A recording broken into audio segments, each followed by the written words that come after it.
I think he really brought outsider music and outsider art to the forefront, to the mainstream, Yeah. and kind of made it open the door for people that wanted to make music but weren't musicians necessarily. Yeah, Punk kind of did like that. Daniel Johnston was another one who's Hmm. like big on the outsider music. He wrote "Hi, How Are You." Hmm. His music is actually really interesting. I was introduced to his stuff in college by this guy Mike Beechers who used to be one of my roommates when I dormed Hmm. at SUNY Oswego. He played his stuff a lot. He played a lot of like Tiny Tim. He played like a Oh he yeah. like his thing was a lot of outsider music, Hmm. and it's just really like it's a really interesting genre of music, and a Yeah. lot of it is like really sad too.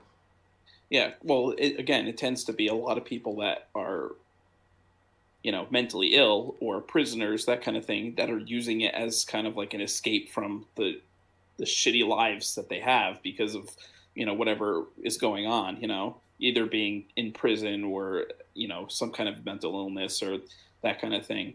And I think a lot of ways it's kind of like almost rooted in like punk rock too, because punk rock, you think about some of the early punk bands like the Ramones, like they didn't know how to play music. They just one day decided, oh, let's just pick up some guitars and we're just gonna like slam on the guitar and see what comes out of it, and then we'll put out an album.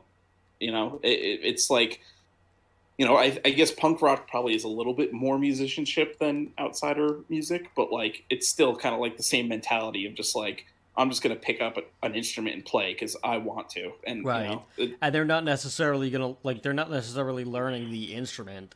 They're just no, it's just this is what's coming out. So like noise rock yeah, could like come directly from this and outsider yeah, music because they're just doing what they're doing. It doesn't hmm, matter if they know, it doesn't matter if they know 100 chords or no chords or if they just this is the first time they've touched a guitar in their entire life and they just happen to record it. Like hmm, it's a very expressive and like subjective type of art. I mean, like all art is, but it's just a very different type of music because it's completely disorganized, but it's structured at the same time. right. And you look at modern art too. That modern art, a lot of the times, I hate modern art, but sometimes, I know, but exactly. yes, But sometimes, yeah, it's like anybody. Well, like you look at someone who scribbles on a piece of paper and like puts it on a wall. It's like, ooh, it's in the modern museum of modern art. But like at the same time, like these are real artists that are doing that, and like outsider artists are doing stuff that's better than that a lot of the times. yeah.